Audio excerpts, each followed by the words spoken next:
Hi,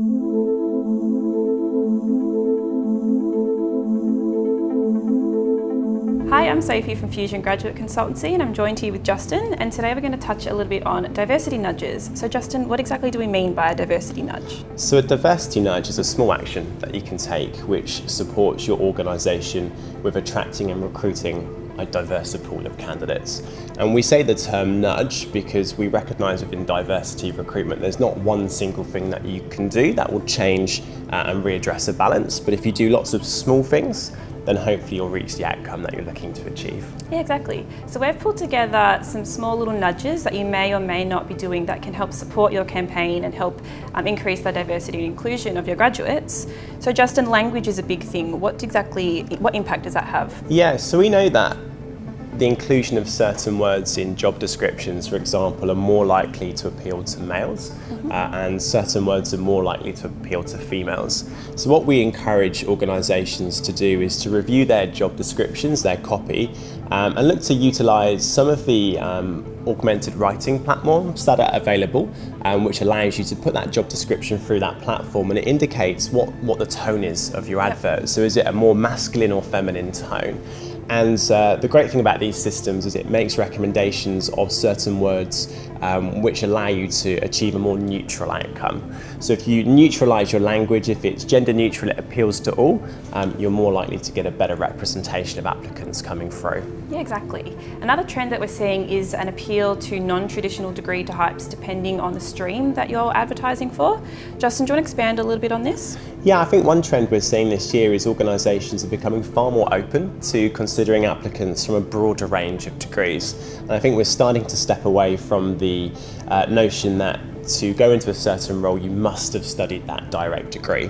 Now there are certain professions, for example if you're going into a law position or a medical position, it might be directly advantageous that you studied that degree to go into that position. That said, if it isn't a requirement and you can think more broadly about the general skills, transferable skills that come from different degrees, and you broaden that out, you're more likely to get a better diversity representation.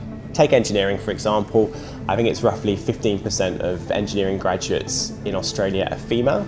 If you're looking to recruit an engineering graduate, if you can extend that criteria out to degrees where it's more balanced, then by default you'll hopefully be in a better position to have more representation of gender coming into your application pipeline. Yeah, exactly. Touching on the attraction stage of the process, Justin, what do you think is the best way to open up that talent pool? Yeah, my advice here is to continue doing what you're doing maybe online or at larger scale careers fairs. But actually if you're looking to attract a certain demographic of students, go directly to that source. So for example, are there student society groups that you could look to partner with? Maybe as part of a commercial arrangement, maybe not, maybe through just giving your time as a recruiter to support that group with their applications, to provide insight to your industry, but go direct to the source. If you're looking to recruit female technology students, why don't you look to partner with a society of female technology students on campus and get in front of that, what will be a smaller group, but they're the direct individuals that you're looking to target and recruit. Yeah, exactly. And finally, we encourage all companies and organisations to be as open and honest in their job description as possible. Justin, what impact can this have on diversity? Yeah, we know that females are generally far more rational in their approach to applying to jobs than guys, and guys take a slightly more bullish approach. So we'll look at the requirements for a job description, and research indicates if they meet around 60% of those requirements, we'll feel comfortable in going on to apply.